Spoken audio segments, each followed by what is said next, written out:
네, 지난 17일이었죠. 도심 한복판에서 펼쳐진 공연을 보기 위해 몰려든 사람들이 환풍구 아래로 추락하는 참사가 벌어졌습니다. 네, 무려 16명이 숨지고 11명이 크게 다친 그런 사고였는데요. 이승훈 기자와 오늘 뉴스 따라잡기에서 돌아보도록 하겠습니다.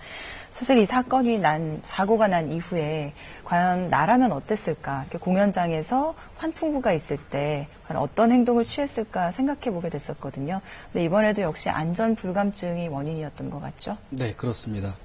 지난 세월호 참사 이후에 우리 사회의 최대 화두가 됐던 말이 안전이었는데요. 네. 글쎄요, 그 이후로 뭐가 바뀐 걸까요? 오늘 뉴스 따라잡기는 도대체 어떻게 이런 참사가 가능할 수 있었던 건지 성남 환풍구 붕괴 사고를 처음부터 재구성해봤습니다. 먼저 현장으로 가봅니다. 금요일은 지난 17일 저녁 인기 걸그룹의 공연이 한창이던 경기도 성남 판교의 야외 공연장. 공연 도중 갑자기 쿵 하는 소리와 함께 사람들의 비명소리가 들려옵니다. 119에 신고해. 비명이 들려온 건 무대에서 15m 정도 떨어진 건물 환풍구였습니다. 뒤를 봤는데 악 소리하고 쿵 소리가 나가지고 그냥 남장녀하고 여장녀이 떨어지고 있더라고요. 그냥 한순간에 푹 들어가고 갑자기 문 내려가 앉아버린 거지.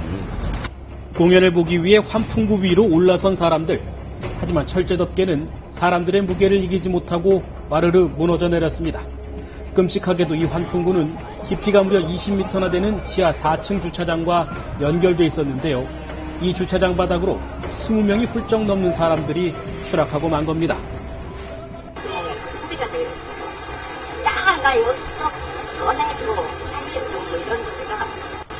그래서 누가 동시에 이제 사람들이 모여들기 시작했고. 사람들이 떨어진 지하 주차장으로 황급히 진입한 119 구조대. 사고 현장은 말 그대로 아수라장이었습니다. 숨쉬기가 많이 불편해요. 왼쪽 다리가 부러지신 것 같아서 구멍을 했어요. 구조대가 필사의 구조에 나섰지만 인명피해는 컸습니다.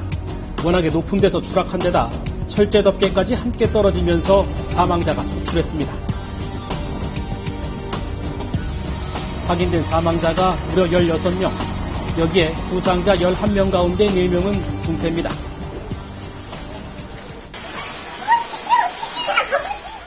사망자와 부상자들이 실려온 인근 병원은 밤늦게까지 이들의 신원을 확인하려는 사람들의 발길이 이어졌습니다.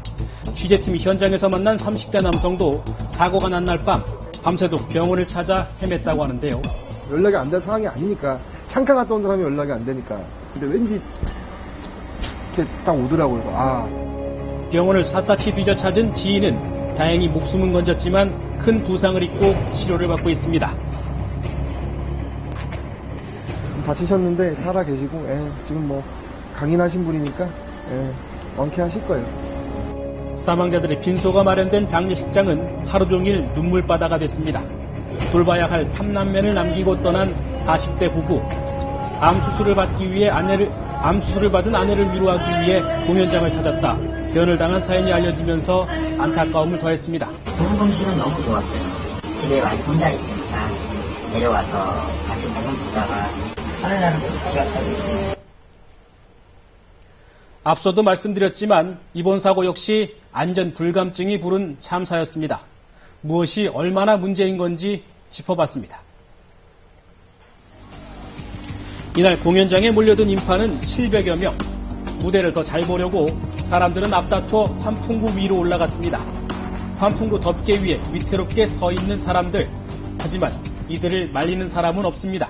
뭘 저지를 해. 내려가라고 말이 없으니까.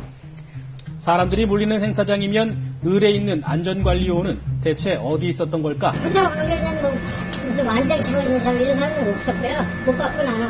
열심히 하는 사람 4명은 있었는데 다 무대 쪽으로만 열심히 했죠. 실제 이 목격자들의 말은 틀리지 않았습니다.